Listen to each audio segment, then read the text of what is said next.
أعوذ بالله من الشيطان الرجيم بسم الله الرحمن الرحيم الحمد لله رب العالمين الرحمن الرحيم مالك يوم الدين إياك نعبد وإياك نستعين اهدنا الصراط المستقيم صراط الذين أنعمت عليهم غير المغضوب عليهم ولا الضالين آمين. In the name of Allah, the most gracious, the most merciful, Dr. Walliam Camble, Dr. Zakir Naik, Dr. Mazakas, Dr. Jamal Badawi, Dr. Samuel Nauman, and Mr. Sam Shamoun. Distinguished guests, ladies and gentlemen, Assalamu alaikum wa rahmatullahi wa barakatuhu. Peace and blessings of Almighty Allah be upon all of you.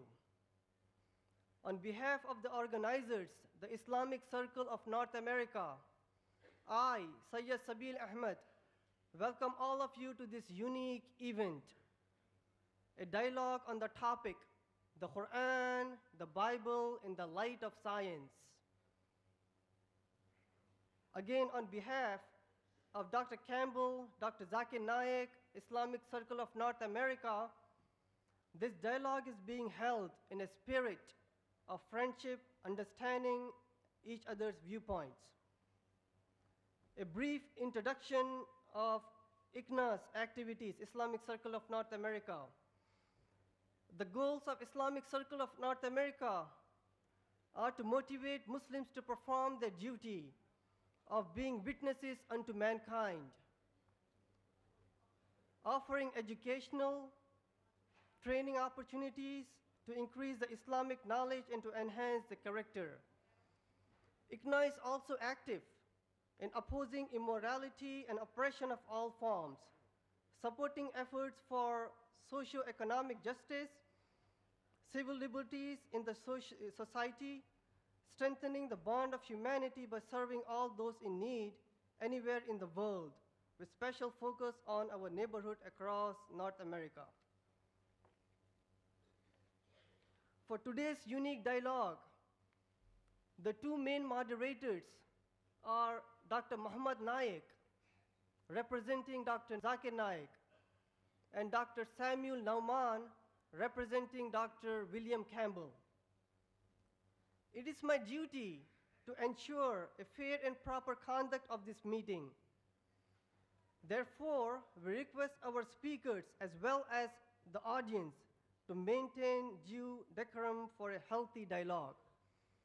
With that, I would request Dr. Samuel Nauman to give the introduction of Dr. Walliam Camble.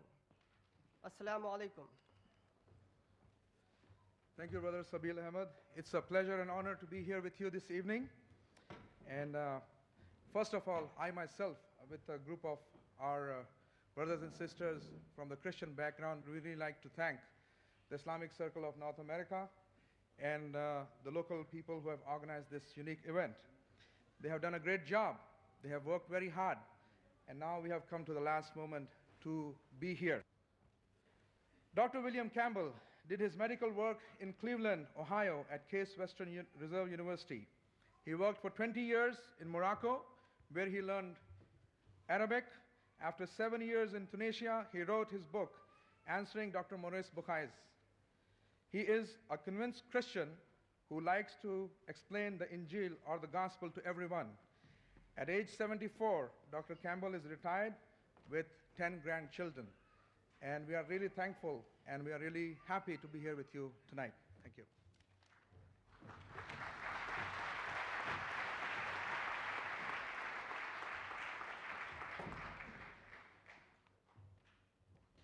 On behalf of the Islamic Research Foundation, I, Dr. Muhammad Naik,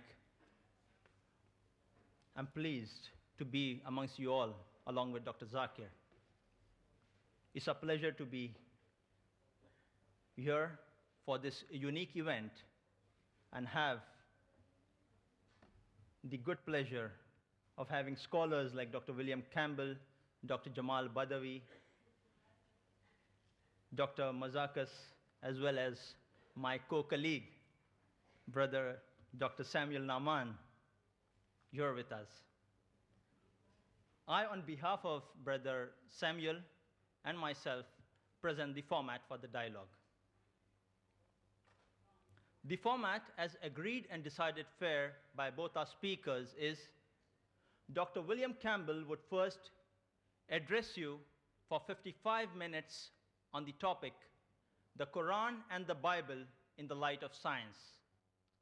Then Dr. Zakir Naik, at the far end, would make his presentation for 55 minutes on the same topic. This would be followed by a response session in which Dr. Camble would respond to the matter presented by Dr. Zakir for 25 minutes, followed by Dr. Zakir too responding for 25 minutes to the matter presented by Dr. Camble. Lastly, we would have the open question and answer session in which the audience may pose questions to each speaker alternately on the question mics provided in the auditorium. After the mics questions are handled, we would allow questions on index cards to be provided by volunteers in the aisles and in the order selected at random by the coordinators and the advisors to each of the speakers. Ladies and gentlemen, to address you today, Dr. Walliam Camble.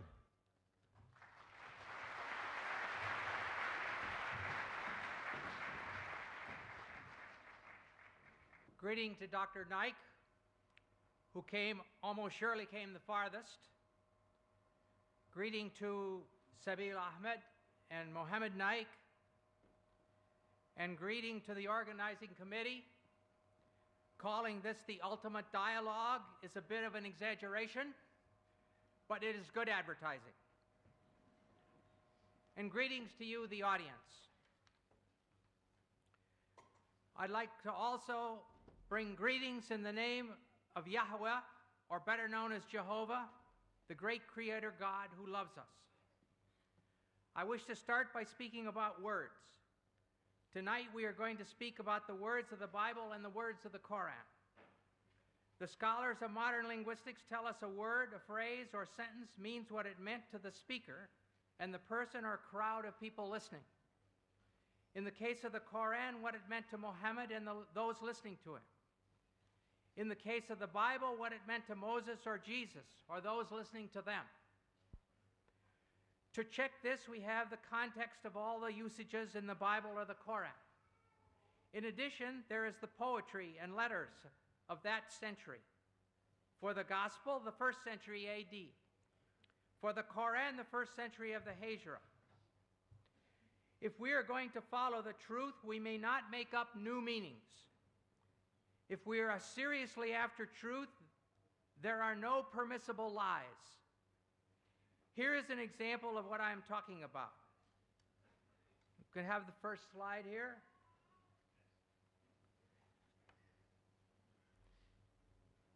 This is talking about two dictionaries that I have in my home, one from 1951 and 1991. In these two dictionaries, the first meaning, pig, a young swine of either sex, is the same. The second meaning, any swine or hog, any wild or domestic swine, it's the same. Third, the flesh of swine, pork, is the same. Then the meaning, a person or animal of piggish habits, it's the same. A person who is gluttonous. And down here, pouring metal into a pig for pig iron is the same. But over here is a new meaning, a police officer. You call the police officers pigs. All right, the question is, in the Torah, it says you can't eat pigs. Well, can I turn around and say, oh yes, that means police officers, you can't eat police officers? Of course not. In the Koran, Allah says can't eat pigs. Can I translate it, can't eat police officers? No. It's wrong. It would be stupid. It would be lying, actually. Muhammad did not mean police officers. Moses did not mean police officers. we may not have any new meanings. We must use the meanings known in the 1st century AD for the Bible, or that is for the Gospel, and the 1st century of the Hijra for the Quran. Now let us look at what the Quran says about embryology. Oh, sorry, got the wrong thing.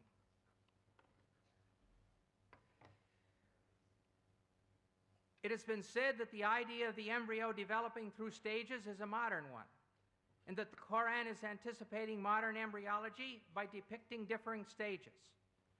In a pamphlet entitled Highlights of Human Embryology by Keith Moore, Dr. Moore claims the realization that the embryo develops in stages in the uterus was not discussed or illustrated until the 15th century. We will weigh this claim by considering the meaning of the Arabic words used by the Quran, and secondly, by examining the historical situation leading up to and surrounding the Quran. We will start by looking at the main words using the word alaka, main verses. The Arabic word alaka in the singular, or alaq as the collective plural, is used 6 times. In the Surah of the Resurrection, Al-Qiyamah, 75, 35 to 39, we read, "Was he man, not a drop of sperm ejaculated? Then he became alaka, and God shaped and formed and made of him a pair, the male and the female." In the Surah of the Believer, Al-Mu'min, 40:67, it says, "He it is who created you from dust, then from a sperm drop, then from a leech-like clot, alaka, then brings you forth as a child, that perhaps you may understand." In the Surah of the Pilgrimage, Al-Hajj 22:5, it says, "O mankind, if you have doubt about the resurrection, consider that we have created you from dust, then from a drop of seed, then from a clot, alaka, then from a little lump of flesh, shapely and shapeless." And finally, the fullest treatment is in the Surah of the Believers, Al-Mu'minun, 23:12 to 14, which reads, "Verily, we created man from a product of wet earth, then placed him as a drop of seed in a safe lodging. Then we fashioned the drop a clot, alaka, and of the clot we fashioned a lump, and of the lump we fashioned bones, and we clothed the bones with meat. Then we produced it as another creation." And here you have the stages according to the Quran. Nutfa, sperm; alaka, clot; mudagha, piece of meat; adam, bones; and the 5th stage, dressing the bones with muscles. Over the last 100+ years, this word alaka has been translated as follows. There's 10 translations here. I'm not going to read them all. 3 are in French, where it says un gomo de sang, or a clot of blood. 5 versions are English, where it's either clot or leech-like clot. 1 version is in Indonesian, at the bottom there, segumpal darah, lump of or clot of blood. And the last one is Farsi, khun basta, a clot of blood. As every reader who has studied human reproduction will realize, there is no stage as a clot during the formation of a fetus. So this is a very major scientific problem. In the dictionaries of Wer and Abdanur, the only meanings given for alaka in this feminine singular are clot and leech. And in North Africa, both of these meanings are still used. Many patients have come to me to ask for a clot to be removed from their throat. And many women have come to me and told me their period didn't come. When I say, "I'm sorry, I can't give you medicine to bring your period because I believe that's a baby," they would say, "Mazel dim, it's still blood." So they were understanding these ideas of the Quran. Lastly, we must consider the first verses which came to Muhammad in Mecca. These are found in the 96th surah called alaq, clots, from the very word that we're studying. In 96:1-2 we read, "Proclaim, in the name of your Lord who created man from alaq." Here the word is in the collective plural. This form of the word can have other meanings because alaq is also the derived verbal noun of the verb alika. The verbal noun usually corresponds to the gerund in English, as in the sentence, "Swimming is fun." Therefore, we could expect it to mean hanging or clinging or adhering. But the 10 translators listed above have all used clot, or congealed blood, in this verse too. In spite of the number and qualifications of these translators who use the word clot, the French Dr. Maurice Bucaille has sharp words for them. He writes, "What is more likely to mislead the inquiring reader is once again the problem of vocabulary. The majority of translations describe, for example, man's formation from a blood clot. A statement of this kind is totally unacceptable to scientists specializing in the field. This shows how great the importance of an association between linguistic and scientific knowledge is when it comes to grasping the meaning of Quranic statements on reproduction." Put in other words, Bucaille is saying, nobody has translated the Quran correctly until I, Dr. Bucaille, came along. How does Dr. Bucaille think that it should be translated? He proposes that instead of clot, the word alaka should be translated as something which clings, which would refer to the fetus being attached to the uterus through the placenta. But as all you ladies who've been pregnant know, the thing which clings doesn't stop its clinging to become chewed meat. It keeps on being the thing which clings, which is attached by the placenta for 8.5 months. Thirdly, these verses say that the chewed meat becomes bones, and then the bones are covered with muscle. They give the impression that first the skeleton is formed, and then it is clothed with flesh, and Dr. Bucaille knows perfectly well that this is not true. The muscles and the cartilage precursors of the bones start forming from the somite at the same time. At the end of the 8th week, there are only a few centers of ossification started, but the fetus is already able to make muscular movement. In a personal letter from Dr. T.W. Sadler, who's associate professor in anatomy and the author of Langman's Medical Embryology, Dr. Sadler states, "At the 8th week post-fertilization, the ribs would be cartilaginous, not bone, and muscles would be present. Also at this time, ossification would just begin. Muscles would be capable of some movement at 8 weeks. It's always better to have 2 witnesses, so we shall see what Dr. Keith Moore has to say about the development of bones and muscles in his book, The Developing Human. Extracted from chapters 15 and 17, we find the following information. The skeletal system develops from mesoderm. The limb muscles develop in the limb buds that are derived from this somatic mesoderm. We see that here on this slide. It's difficult perhaps to see, but there's the limb bud. And then here there's just a little bit of cartilage with the muscles around. Here there's more cartilage. And this is the whole the bones are formed and in the form of bones, but it's all cartilage. No bones yet.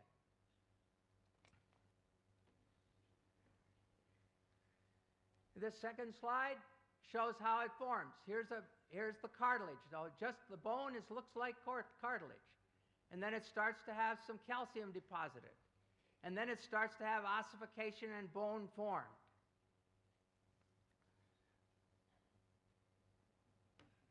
As the bone models form, I want to go back to this. As the bone models form, myoblasts develop a large muscle mass in each limb bud, separating into extensor and flexor muscles.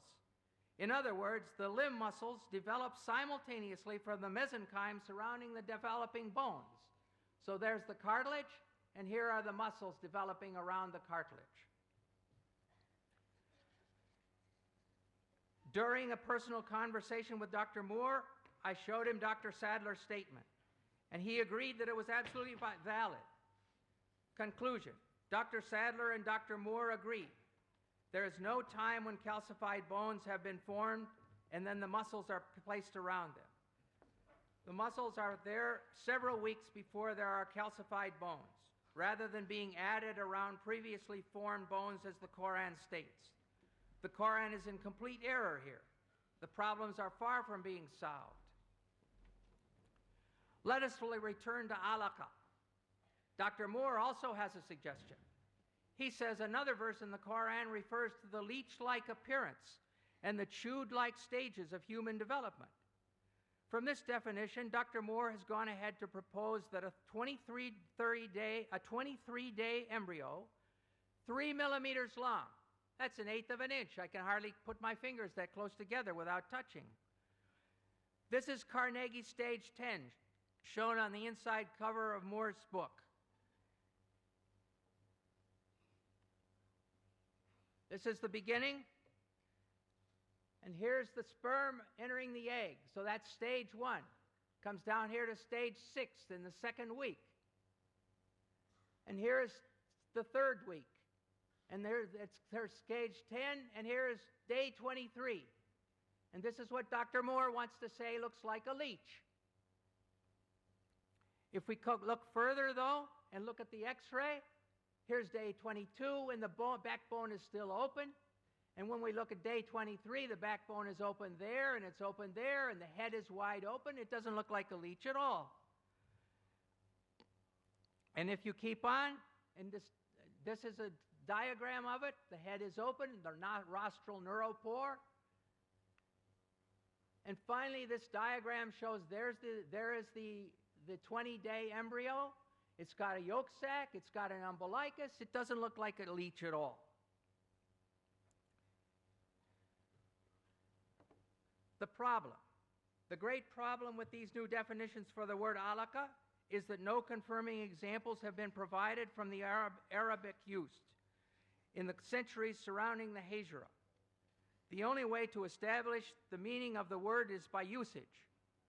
The only way to establish whether the singular form alaka can mean a 3-millimeter embryo or the thing that clings is to bring sentences demonstrating this usage from the literature of the Arabs of Mecca and Medina close to the time of Muhammad, especially from the language of the Quraysh. This will not be an easy task because much work has already been done on the clear Arabic of the Quraysh. The early Muslims understood intuitively the need to know exactly what the Quranic words mean, and for this reason they made comprehensive studies of their language and poetry. Hamza Abu Bakr, former rector of the main mosque in Paris, brought up this subject at a conference on the one God in Montpellier in 1985. He posed the question to the audience: has the comprehension of the text of the Quran known at the time of Muhammad remained stable? And his answer was, ancient poetry shows that it has. We can only conclude, if the verses which bring spiritual comfort and hope to Muslims have remained stable, then the scientific statements embedded in those verses must also be accepted as stable, unless new evidence can be brought forward. This is especially important since some of the verses say that this information is a sign. The Surah of the Believer, as we saw above, says, He it is who created you from dust, then from a sperm drop, then from a clot, alaka, that perhaps you may understand. And in the Surah of the Pilgrimage, he said, O mankind, if you have doubt about the resurrection, consider. Therefore, the question must be asked. If it was a clear sign to the men and women of Mecca and Medina, what did they understand from the word alaka, which would lead them to faith in the resurrection? The answer. We are going to examine the historical situation leading up to the time of Muhammad to see what Muhammad and his people believed about embryology. We will start with Hippocrates. According to the best evidence, he was born on the Greek island of Kos in 460 BC. And he has stages. His stages are as follows.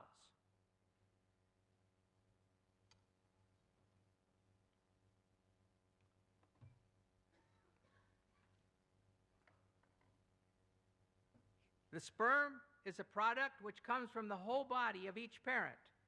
Weak sperm coming from the weak parts, and strong sperm from the strong parts. Then he goes ahead and talks about the coagulation of the mother's blood. The seed, embryo, then is contained in a membrane. Moreover, it grows because of its mother's blood, which descends to the womb. For once a woman conceives, she ceases to menstruate. Then about flesh, He says at this stage, with the descent and coagulation of the mother's blood, flesh begins to be formed with the umbilicus. And lastly, bones, he says, as the flesh grows, it is formed into distinct members by breath. The bones grow hard and send out branches like a tree. Next, we will look at Aristotle. In his book on the generation of animals, sometime about 350 BC, he gives his stages of embryology. And he talks about first semen and menstrual blood, or catamenia. In this section, Aristotle speaks of the male semen as being in a pure state. It follows that what the female would contribute to the semen of the male would be material for the semen to work on. In other words, the semen clots the menstrual blood. Then he goes to flesh. He says nature forms this from the purest material, the flesh. And from the residue thereof it forms bones. And lastly, around the bones, and attached to them by thin fibrous bands, grow the fleshly parts. Clearly, the Quran follows this exactly. Sperm clotting the menstrual blood, which forms meat, then the bones are formed, and lastly, around about the bones grow the fleshly parts. Next, we will consider Indian medicine. The opinion of Charaka in 123 AD and Susruta is that both the male and female contributed seed. The secretion of the male is called the sukra, semen. The secretion of the woman is called artava or sanita, blood, and it is derived from the blood by way of food, by way of blood. Here we see that in the medicine of India, they too had the idea that the child was formed from semen and blood. Now we shall look at Galen. Galen was born in 131 AD in Pergamum, modern Bergama in Turkey. Galen says, on semen, the substance from which the fetus is formed is not merely menstrual blood, as Aristotle maintained, but menstrual blood plus the two semens. The Quran agrees with Galen here when it says in Surah 76:2, "We created man from a drop of mingled sperm." Now we'll look at the Galen stages. Galen also taught that the embryo developed in stages. The first is that in which the form of the semen prevails. The next stage is when it has been filled with blood, and heart and brain and liver are still unarticulated and unshaped. This is the period that Hippocrates called fetus. The Quranic Surah 22:5 reflects this saying.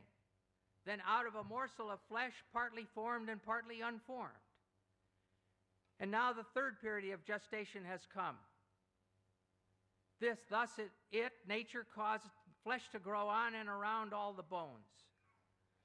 We saw above that the Quran agrees with this in Surah 23:14, where it says, "And we clothe the bones with meat." The fourth and final period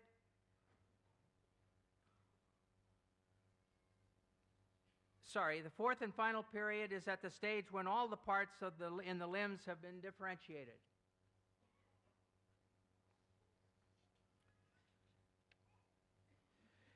Galen was so important in medicine that just about the time of the Hijra, 4 leading medical men in Alexandria, Egypt, decided to form a medical school, using 16 books of Galen as the basis of the studies. This continued up to and including the 13th century. We must now ask ourselves, what was the political, economic, and medical situation in Arabia at the time of Muhammad? From the Hadramaut in Yemen, the caravans of the spice trade passed north through Mecca and Medina and then reached into all of Europe. In North Arabia, in about 500 AD, the Ghassanids took over, and by 528, they controlled the Syrian desert over to the outskirts of Medina. Syriac, a form of Aramaic related to Arabic, was their official language. As early as 463, the Jews translated the Torah and Old Testament from Hebrew into Syriac. The British Museum has a copy. This made it available to the Ghassan, who were Christians, and to the Jewish tribes in Arabia. During this time, Sergius al-Rasaini, who died in Constantinople in 536, one of the earliest and greatest translators from Greek into Syriac, translated various works on medicine, including 26 works of Galen. This made them available in the kingdom of Khosrow I in Persia and to the Ghassan tribe whose influence extended to the outskirts of Medina. Khosrow I, Arabic Kisra, king of Persia, was known as Khosrow the Great. His troops conquered areas as far away as Yemen, and he also loved learning and started several schools. The school of Jundi Shapur became, during Khosrow I's long reign of 48 years, the greatest intellectual center of the time. Within its walls, Greek, Jewish, Nestorian, Persian, and Hindu thought and experience were freely exchanged. Teaching was done largely in Syriac, from Syriac translations of Greek texts. This meant that Aristotle, Hippocrates, and Galen were readily available when the medical school at Jundi Shapur was operating during his reign. The next step was that the conquering Arabs compelled the Nestorians to translate their Syriac texts of Greek medicine into Arabic. The translation from Syriac to Arabic was easy, as the two languages had the same grammar.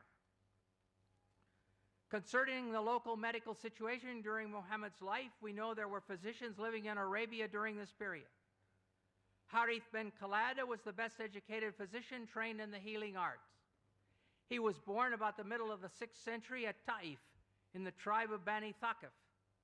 He traveled through Yemen and then Persia, where he received his education in the medical sciences at the great medical school of Jundi Shapur, and thus was intimately acquainted with the medical teachings of Aristotle, Hippocrates, and Galen. Having completed his studies, he practiced as a physician in Persia, and during this time he was called to the court of King Khosrow, with whom he had a long conversation. He came back to Arabia about the beginning of Islam and settled down at Taif. While there, Abu al-Khair, a king of Yemen, came to see him in connection with a certain disease, and on being cured, rewarded him with much money and a slave girl. Though Harith ben Khalada did not write any book on medicine, his views on many medical problems are preserved in his conversation with Khosrow. About the eye, he says that it is constituted of fat, which is the white part. And then the second is constituted with water, which is the black part, and of wind, which constitutes the eyesight. Well, these things we know to be wrong now, but this was Greek thought. All this goes to show the acquaintance of Harith with the Greek doctors. Summarizing the situation in a few words in his book, Histoire de la Médecine Arabe, Dr. Lucien Leclerc writes, Harith ben Khalada studied medicine at Jundi Shapur, and Muhammad owed to Harith a part of his medical knowledge. Thus, with the one as well as the other, we easily recognize the traces of Greek medicine. Sometimes Muhammad treated the sick, but in the difficult cases, he would send the patients to Harith. Another educated person around Muhammad was Nadir bin Harith. Not related to the doctor, he was a Qurayshite and cousin of Muhammad, and had also visited the court of Khosrow. He had learned Persian and music, which he introduced among the Quraysh at Mecca. However, he was not sympathetic to Muhammad, mocking some of the stories in the Quran. Muhammad never forgave him for this, and when he was taken prisoner at the Battle of Badr, he caused him to be put to death. In summary, we see that 1, Arabs living in Mecca and Medina in 600 had political and economic relations with people from Ethiopia, Yemen, Persia, and Byzantine. A cousin of Muhammad knew Persian well enough to do his musical studies in it. 3, the Ghassan tribe, which ruled the Syrian desert over to the gates of Medina, used Syriac, one of the main languages used to teach medicine in Jundi Shapur, as their official language. An ill king of Yemen came to Taif to consult the physician Harith ben Khalada, who had been trained where? At Jundi Shapur, the best medical school in that world, and to whom Muhammad sometimes sent patients. 5, during Muhammad's lifetime, a new medical school was established in Alexandria, using the 16 books of Galen as their texts.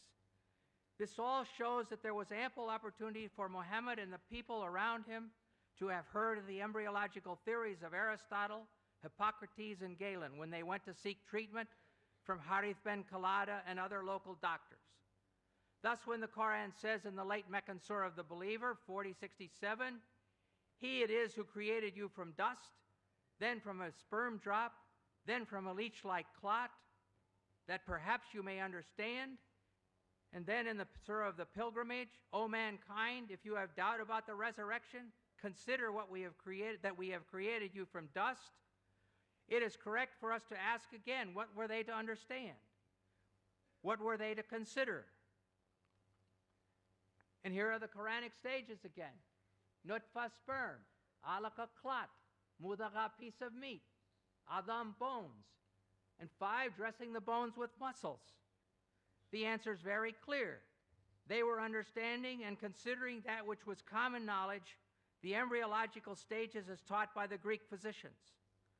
I don't mean that Muhammad's listeners all knew the names of the Greek physicians, but they knew the embryological stages of the Greek physicians. They believed that the male sperm mixed with the female menstrual blood to cause it to clot, and this became the baby. 2, they believed there was a time when the fetus was formed and unformed. 3, they believed the bones formed first and then were covered with muscle. Allah was using that common knowledge as a sign encouraging the listeners and readers to turn to Him. The trouble is that this common knowledge was and is not true. Arab physicians after Muhammad. We must now look at 2 well-known physicians from the period after Muhammad.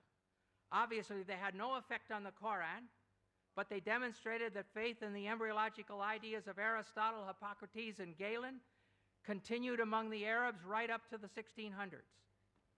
If the correct translation of alaka is leech-like substance, as modern Muslims like Shabir Ali claim, there is no place where these post-Quranic doctors said so. In fact, it's just the opposite. The ideas of these Greek physicians were being used to explain the Quran, and the Quran was quoted to enlighten the meaning of the Greek physicians. The human being takes its origin from 2, this is speaking about Ibn Sina, or Avicenna. The human being takes its origin from 2 things. The male sperm, which plays the part of factor. The female sperm, first part of the menstrual blood, which provides the matter. Thus we see that Ibn Sina gave the female semen exactly the same role that Aristotle had assigned to the menstrual blood. It is difficult to overstate the importance of Ibn Sina as a scientific and philosophical authority for the pre-modern Europeans. Then we're going to look at Ibn Qayyim al-Jawziyah. Ibn Qayyim took full advantage of the agreement between Quranic revelation and Greek medicine. This is not very clear, probably, but the Hippocrates is in purplish, and the Quran is in bold type, green, and the Hadith is in purple, and commentaries are in red, and his own thoughts in sort of a blue-green. So it starts out, he says, Hippocrates said in the 3rd chapter of Kitab al-Jinnah, the semen is contained in a membrane, and it grows because of the blood of its mother, which descends to the womb. Some membranes are formed at the beginning, others after the 2nd month, and others in the 3rd month. And this phrase about the blood descending to the womb, we saw it when we looked at Hippocrates' slide. That is why God said, here the Quran is mentioned, He creates you in the womb of your mothers by one formation after another in 3 darknesses. That's Quran 39:6. Then He gives His own ideas. Since each of these membranes has its own darkness, when God mentioned the stages of creation and transformation from one state to another, He also mentioned the darknesses of the membranes. Most commentators explain, and here are the words of the commentators, it is the darkness of the belly and the darkness of the womb and the darkness of the placenta. In a second example, we read, Hippocrates said, the mouth opens up spontaneously, and the nose and ears are formed from the flesh. The ears are opened, and the eyes, which are filled with a clear liquid. The prophet used to say, I worship Him who made my face and formed it and opened my hearing and eyesight, and so forth. Here we look at Hippocrates again, And there in the second stage is the same thing we just read. Ibn al-Qayyim is quoting Hippocrates and speaks of the mother's blood descends around the membrane. He could do this, as we have seen, because the educated people of Muhammad's time were familiar with Greek medicine. However, what is important for us here today to realize is that there is no place where the Quran corrected Greek medicine. There is no place where Ibn Qayyim was shouting, "Hey, you guys, you've got it this all wrong. The correct meaning of alaka is that which clings or leech-like substance." On the contrary, Ibn Qayyim was demonstrating the agreement between the Quran and the Greek medicine.